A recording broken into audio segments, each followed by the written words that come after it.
Assalamu alaikum everyone. I hope all of you are doing well. So in this video, I will be discussing about psychoanalysis in the play Caretaker by Harold Pinter. So let's start. So basically, the caretaker specifying psychological issues regarding his characters in the implicated way. Society, authorities and the world outside are the real threatening force for any individual, as these are the power meant to destroy the individuality and personal vision of the individual. So Ashton in the Caretaker has been a portrayal of a victimized person whom society has crushed by enforcing brain operation upon him. Painters himself term the Caretaker as a story of victimization, while saying that the Caretaker is yet another study in victimization, mental condition of Ashton, and physical condition of Mick, and emotional condition of Davies. So basically, society's tyrannical nature has also been brought to light by different critique or different authors as well. So Ashton on being artistic minded was less beneficial for society, so the mundane society dashed the artist to ground. So Ashton can be the best example out of all the three characters in the play, the Caretaker, who can aptly be termed as neurotic. When the play opens, the scene projected before the audience is Ashton's room. The mess and scramble condition of the room can be symbolized to jumble and chaotic thoughts of the person living in that room. Beside muddled thoughts, Ashton appearance before the audience is not only showing his adverse circumstances but his conformity also. The suit worn out by Ashton is a dress that patients are given to wear in hospital, and this is a sign of conformity. So by giving him a uniform, the authorities have attempted to change his mind or state of mind from non-conformist to a conformist, which was suitable for authorities. Throughout the play, we find Ashton busy with his screw drives, plugs and electrics. He makes nothing out of his tools, does nothing worthwhile in reality with the electric machine, but just keeping himself busy all the time in such activities.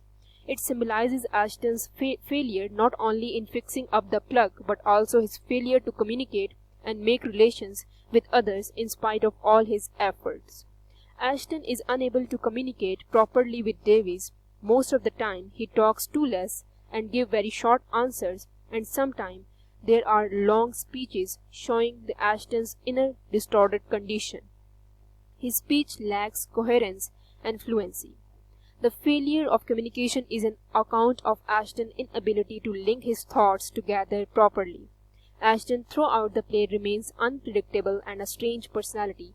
We see Ashton most of the time planning to go out of the room into the fresh air. This makes us feel that he feels himself burdened and wants to get relief and relaxation through fresh air.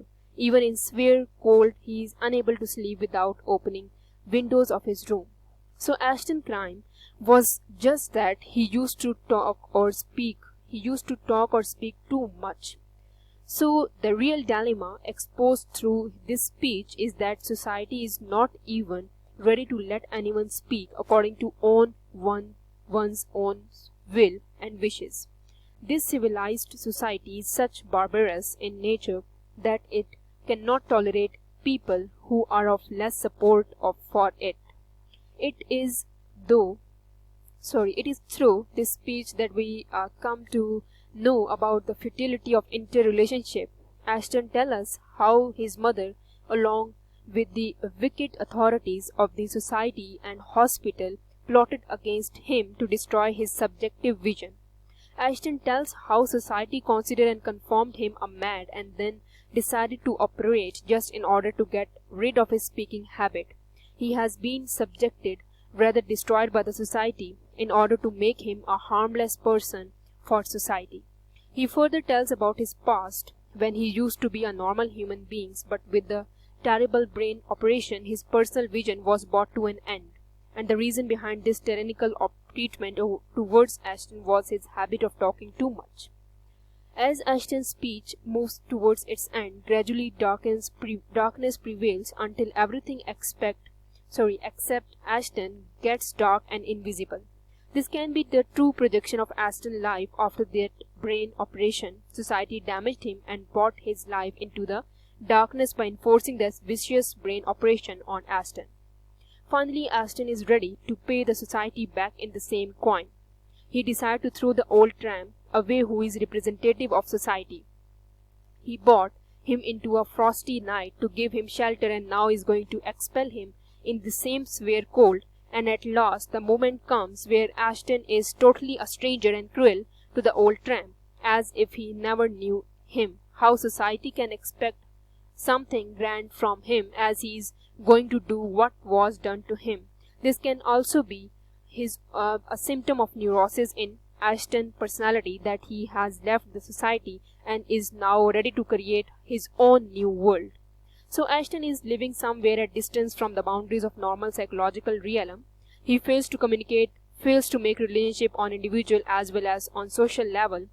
So basically we can say that there are three types of psychological aspect given by Freud, that psychoanalytical personalities are there. So it is basically Davies, and Mick is basically considered as an ego. The personality wise he is situated in ego, while Ashton is a superego. As we already discussed that it is something that is based upon the primitive or instinctive kind of desires, so it is Davies. And Mick is someone who is based upon the reality principle, so he is in the category of ego, while Ashton is considered as based upon the morality principle, so he is situated in the superego psychic personality. So that's all from my side. In this video we discuss about psychoanalysis of the Ashton character. So if you have any queries, you can ask me in the comment section. Please like, subscribe and share my channel. Thank you for watching.